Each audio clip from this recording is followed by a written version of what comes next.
नमस्कार दोस्तों, आपका स्वागत है। आज जो हम कहानी देखने वाले हैं दोस्तों, वो एक लड़की की कहानी है। और ये जो कहानी है वो एक सच्ची घटना है दोस्तों। वो हमसे ये कहती है कि बचपन से वो बहुत ही ज़्यादा बीमार रहती थी। और वो ये कहती है कि 10-12 सालों में ही वो इतनी दुख में चली जाती थी, या फिर इसको अस्थमा के अटैक्स वगैरह आते थे। तो वो पहले से ही जीवन में परेशान थी। और धीरे धीरे वो बड़ी होती गई। बाद में एक अच्छे इंसान के साथ उसकी शादी भी हो गई।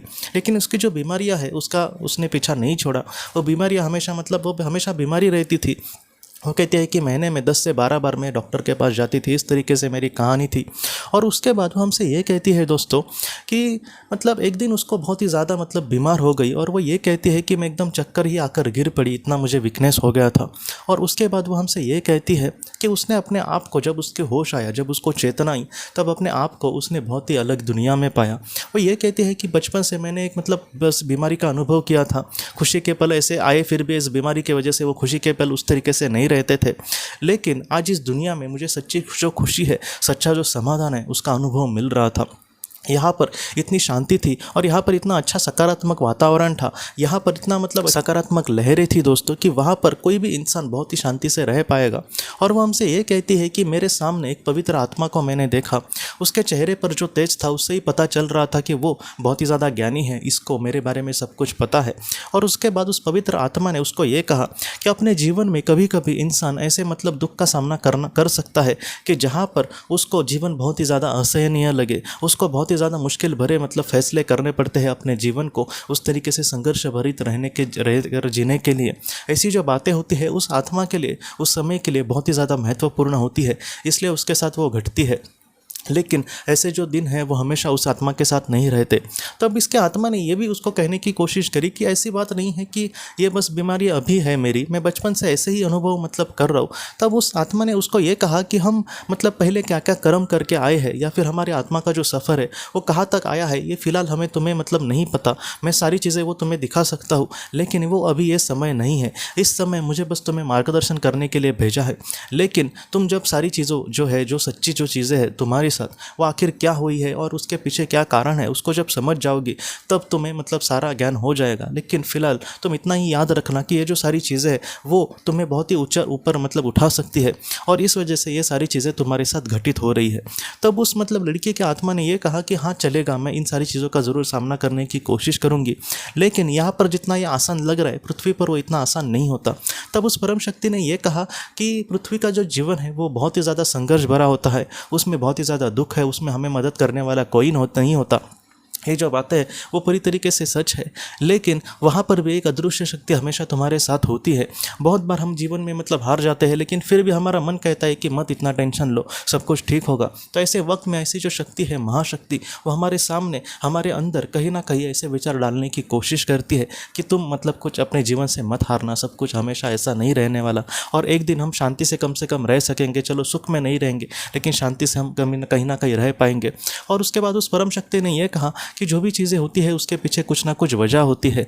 जैसे पृथ्वी पर हमें कुछ पढ़ना हो, या फिर हमें कसरत करके अपने जीवन में कहीं ना कहीं हेल्दी बनना हो, तो हमें वेट उठाना पड़ता है। तो ऐसा ही है, अगर हम जीवन में दुख भुगतेंगे तो ऐसे आज आत्मा का जो विकास है वो बहुत ही अच्छे से और बहुत ही जल्दी होता है। ये जो बातें हैं, एक दुख भुगतने वाला जो इंसान होगा पृथ्वी पर, उसको बहुत ही ज़्यादा मुश्किल लगेंगी, लेकिन आत्मा इन सारी चीज़ों को बहुत ही अच्छे से समझ पाएगी।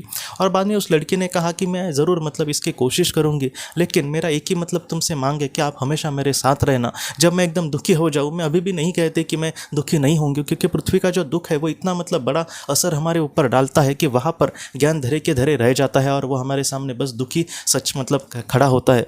तो इन सारी चीज़ों में आप कहीं ना कहीं मेरा साथ देना, मेरे मुझे आप इस तरीके से शक्ति देना, आत्मबल देना कि इस परिस्थिति का मैं सामना कर पाऊँ। आप हमेशा मेरे साथ रहना, और इस कर्तव्य में मैं अपने आप को बहुत ही अच्छे से साबित कर सकूँ, इसलिए भी आप मुझे शक्ति देना। तब उस परम शक्ति ने, उस पवित्र आत्मा ने उसकी बात मानी। और बाद में वो लड़की कहती है कि मैं फिर से पृथ्वी पर आई, और आज भी वो ये कहती है कि मैं वैसे ही बीमार रहती हूँ। बीमारी में मेरा खुशियाँ भी सब चली जाती है, मेरे पैसे भी बहुत ज़्यादा वेस्टेज जाते हैं, लेकिन फिर भी मैं आज यही सोचती हूँ कि इसके पीछे भी ज़रूर कारण होगा, और इसी तरीके से आज मैं जीने की कोशिश कर रही हूँ। लेकिन इन सारी चीज़ों में मुझे पूरी तरीके से पता है कि वो जो परम शक्ति है, वो जो पवित्र आत्मा है, जो भी पॉजिटिविटी है, वो हमेशा मेरे साथ है। तो आज की जो कहानी है दोस्तों, मैं सच बोलूँ तो बहुत ही ज़्यादा गहरा ये अर्थ हमें सिखाती है कि जीवन हमारा एकदम सुखी हो जाएगा, ऐसे हम नहीं कह सकते। लेकिन यहाँ पर हम दुख से कितना भी अच्छा जीवन जीने की कोशिश करें, बहुत ही अच्छे से अपना कर्तव्य करें, तो हो सकता है कि यहाँ पर पृथ्वी पर हमारे सामने दुख ही आए, लेकिन उस दुनिया में हम ऐसे मतलब जगह पर ज़रूर पहुँच सकते हैं। इन सारी चीज़ों का अगर हम अच्छे से सामना करेंगे तो उस दुनिया में हम बहुत ही शांति से और बहुत ही समाधान से रह पाएंगे। वहाँ पर हम सुख से ज़रूर रह पाएंगे। पृथ्वी पर जो सुख है एकदम पल के लिए हमारे पास कभी कभी आता है। कुछ लोगों का तो मैं ऐसे भी सोच मतलब देखता हूँ कि वो लोग कहते हैं कि हमें सुख का भी अभी मतलब डर लगने लगा है, क्योंकि जब हमारे साथ कुछ अच्छा होता है उससे ज़्यादा बाद में कुछ बुरा होता है। तो ऐसी चीज़ों से मतलब हम सुख की यहाँ पर कल्पना नहीं कर सकते और परमानेंट सुख की तो कर ही नहीं सकते। लेकिन उस दुनिया में अगर हम पृथ्वी पर बहुत ही अच्छे से कर्म करें तो बहुत ज़्यादा चांसेस है कि उस दुनिया में हम बहुत ही सुख से रहे, बहुत ही शांति से रहे। पृथ्वी पर सारे ही सवालों के जवाब मिलना ये मुझे लगता है कि असंभव है। लेकिन अगर हम अच्छे कार्य से बड़े, अच्छे कर्म से बड़े, जो भी मतलब बड़े लोग हैं उनका आदर्श लेके, उनके भी जीवन में इतने दुख आए थे लेकिन फिर भी उन्होंने उसका सामना करके कहीं ना कहीं वो रोते नहीं बैठे और शांति से इस दुनिया से भी चले गए अपना कर्तव्य करके, जीवन कर्तव्य को लेकर। वैसे ही ऐसे अगर हम मतलब जीवन में आगे बढ़ते हैं और इस तरीके से परम कर्तव्य करके जीवन कर्तव्य को, जीवन उद्देश्य को बहुत ही अच्छे से अगर हम पूरा करते हैं तो ऐसा जो इंसान है उस दुनिया में बहुत ही शांति से, बहुत ही सुख से और बहुत ही समाधान से ज़रूर रह पाएगा दोस्तों। तो दोस्तों हम अपने अगले वीडियो में मिलते हैं। आप अपना, अपने परिवार का ख्याल रखना। आपका बहुत बहुत धन्यवाद। ज़िंदगी की रोशनी ये एक कंसल्टेंसी है जो ऐसे लोगों को मदद करने की कोशिश करती है जिन्होंने किसी अपने को खोया है या फिर जो लोग अपने जीवन में बहुत ही ज़्यादा दुखी है। जो लोग इस संस्था के साथ जुड़ते हैं उन्हें पास्ट लाइफ रिग्रेशन की ऑडियोज़ भेजी जाएगी, जिससे घर बैठे वह पास्ट लाइफ रिग्रेशन का अभ्यास कर सकते हैं। और उन्हें 5 मेडिटेशन ध्यान की भी ऑडियोज़ भेजी जाएगी और इसके साथ साथ उन्हें PDF किताबें भेजी जाएंगी जो हिंदी और अंग्रेज़ी में है, जो मोबाइल पर या फिर लैपटॉप पर आप उसे पढ़ सकते हैं। और 10 ऑडियो बुक्स भी आपको भेजी जाएंगी। तो दोस्तों अगर आप इस संस्था के साथ जुड़ना चाहते हैं तो कृपया इस नंबर पे व्हाट्सएप मैसेज करें। आपका बहुत बहुत धन्यवाद।